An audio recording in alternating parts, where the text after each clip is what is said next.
Com a ajuda de Deus e a guia do Espírito Santo, vamos ler a palavra escrita no livro dos Atos dos Apóstolos, no capítulo 12.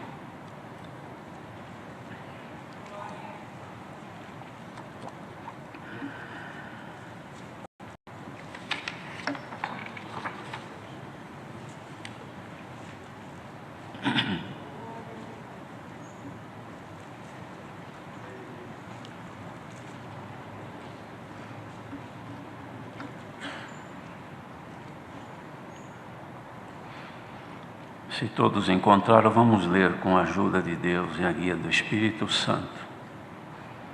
E por aquele mesmo tempo o rei Herodes estendeu as mãos sobre alguns da igreja para os maltratar e matou à espada Tiago, irmão de João. E vendo que isso agradara aos judeus, continuou mandando prender também a Pedro, e eram os dias dos asmos.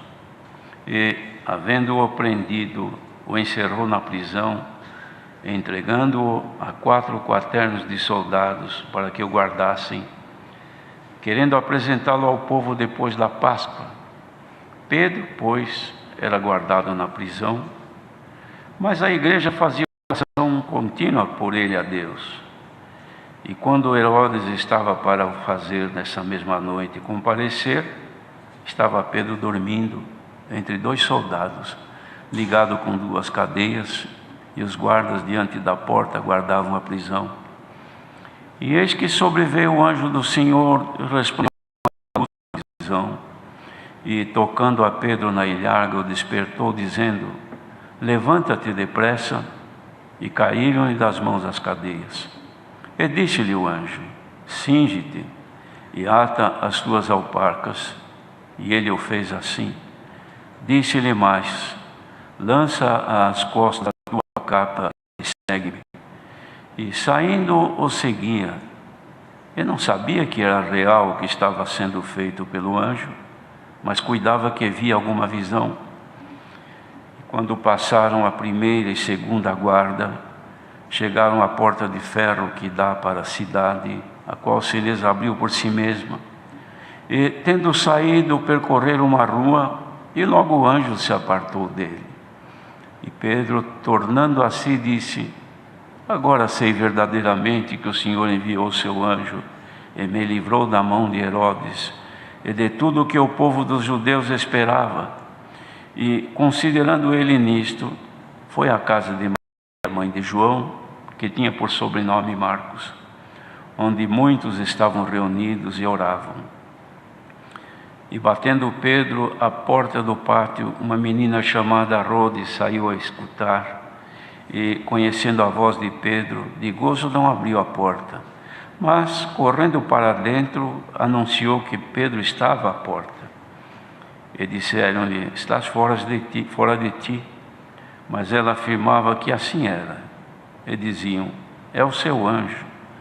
Mas Pedro perseverava em bater, e quando abriram, viram-no e se espantaram. E, acenando-lhes ele com a mão, contou-lhes como o Senhor o tirara da prisão e disse: anunciai isto a Tiago e aos irmãos. E, saindo, partiu para outro lugar. Sendo já dia, houve não pouco alvoroço entre os soldados sobre o que seria feito de Pedro. E quando Herodes procurou e não achou, feita inquirição aos guardas, mandou-os justiçar. E, partindo da Judéia para Cesareia, ficou ali. E ele estava irritado com os discípulos de Sidom, mas estes, vindo de comum acordo ter com ele, e obtendo a amizade de Blasto, que era o camarista do rei, queriam paz, porquanto o seu país se abastecia do país do rei. E num dia designado, vestindo Herodes as vestes reais, estava sentado no tribunal, e lhes fez uma prática. E o povo exclamava: voz de Deus e não de homem. E no mesmo instante feriu o anjo do Senhor, porque não deu glória a Deus, e comido de bichos, expirou. E a palavra de Deus crescia e se multiplicava. E Barnabé e Saulo, havendo terminado aquele serviço, voltaram de Jerusalém, levando também consigo a João, que tinha por sobrenome Marcos. Amém. Queridos irmãos, este livro de Atos, que foi escrito por Lucas, registrou aqui os acontecimentos de grande importância que surgiram nos tempos tanto do Senhor, como agora este livro exclusivamente para apresentar o que ocorreu durante os trabalhos apostólicos, durante um certo tempo, que serviram então, irmãos, para conhecimento de todos nós as operações de Deus no Evangelho já de nosso Senhor Jesus Cristo. As dificuldades da igreja no princípio, as dificuldades que o povo sentia em levar avante as determinações do Senhor Jesus, que antes de ir, ele disse, antes de subir, a todas as nações, pregai o Evangelho a toda a criatura. Quem crer e for batizado será salvo, e quem não crer será condenado. Essa determinação do Senhor, irmãos, já era para que todos que alcançassem esta fé, esta crença e o dom para servir a Deus pudessem também levar esta semente santa, porque isto não era de ser para eles serem egoístas, guardar exclusivamente para eles, mas tinham que levar, transferir isto para que a salvação alcançasse a humanidade.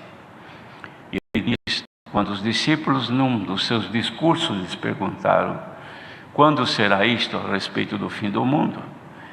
Ele disse: quando o Evangelho do Reino for pregado a todas as nações, então virá o fim.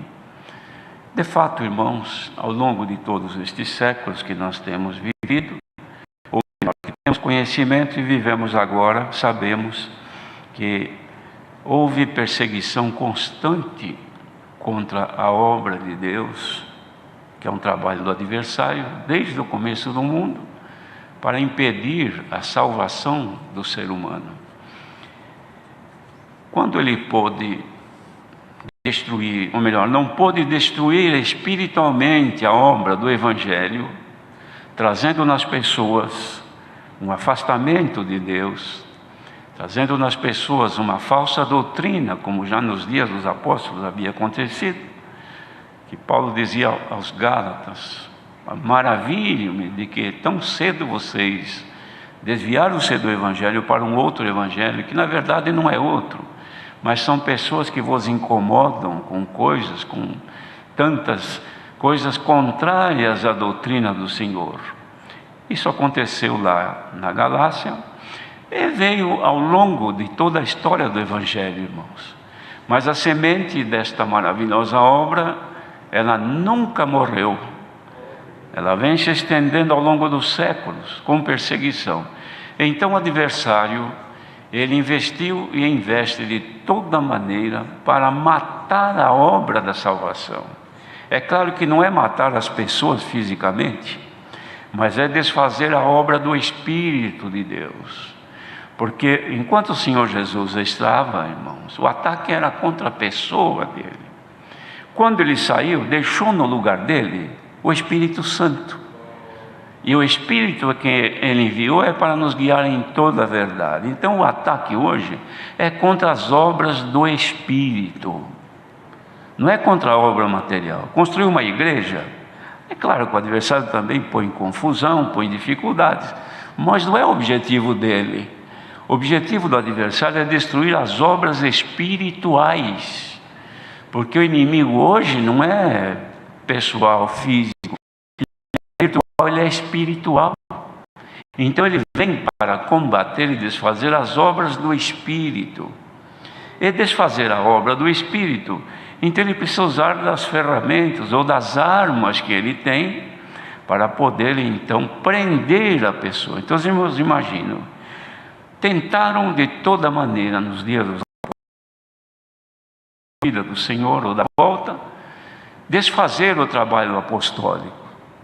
Então este apóstolo Tiago, que era um dos 3 que o Senhor Jesus confiava, que estavam sempre juntos, ele foi condenado à morte e foi então executado.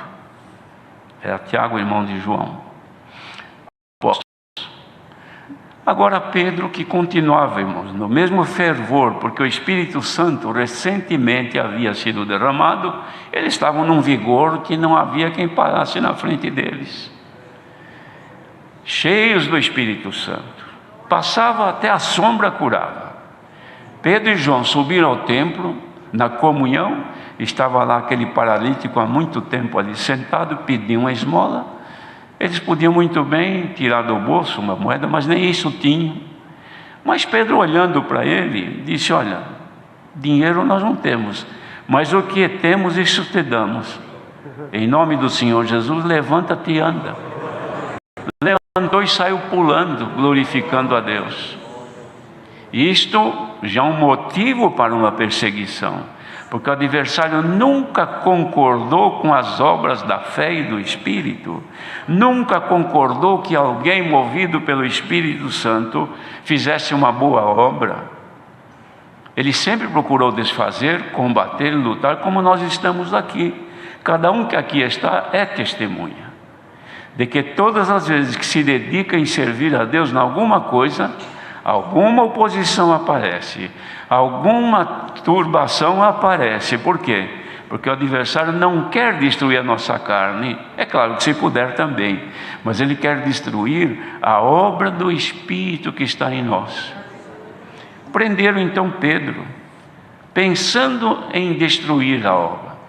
Que aqui Herodes pensou: bom, já mandei matar um, vou mandar matar esse outro também, e vamos assim liquidando com tudo isto. Mas quem é que pode abafar as obras do Espírito de Deus? Os irmãos sabem qual é o poder que tem o Espírito Santo? Os irmãos são testemunha.